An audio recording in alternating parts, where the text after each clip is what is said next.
22 मई का विशेष महत्व क्या है? भारत और वर्ल्ड के पर्सपेक्टिव में ये हम देखते हैं।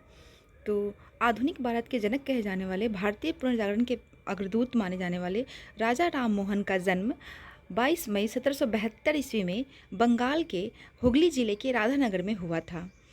वहीं इनकी मृत्यु देखिए तो 27 सितंबर को 1833 ईस्वी में ब्रिस्बेन, जो कि यूके में हुआ था, 61 वर्ष की आयु में। वही देखिए तो 1803 से 1814 ईस्वी तक इन्होंने ईस्ट इंडिया के लिए एज ए दीवान के रूप में कार्य किया था। इनकी कुछ प्रमुख स्थापनाएं देखें। इन्होंने 1828 ईस्वी में जहां ब्रह्म समाज की स्थापना की थी, वहीं 1829 ईस्वी में इन्होंने सती प्रथा का अंत किया था। 1815 ईस्वी में आत्मीय सभा और 1821 ईस्वी में इन्होंने कलकत्ता यूनिटेरियन एसोसिएशन की स्थापना किया था। वही इनकी पत्रिकाएं कुछ महत्वपूर्ण हैं, जिसमें 3 सबसे महत्वपूर्ण पत्रिका है। वो है ब्रह्मवादिनी पत्रिका, दूसरा है जो बंगाली साप्ताहिक था संवाद कौमुदी, जो 1821 में प्रकाशित हुई थी। वहीं फारसी साप्ताहिक जो था मिरातुल अखबार, ये भी 1821 में प्रस्तावित हुआ था।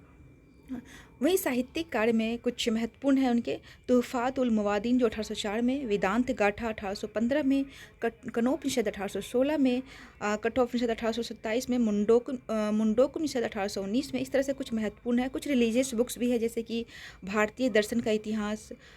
इस प्रकार हम इनकी उपलब्धियों को देखें तो इन्होंने भारतीय पुनर्जागरण में अपना बहुत ही महत्वपूर्ण योगदान दिया है। वहीं दूसरा 22 मई का महत्व देखें तो ये है कि 22 मई 1993 में अंतर्राष्ट्रीय जैव विविधता दिवस मनाने की शुरुआत यूएन के घोषणा पत्र से शुरू हुई थी।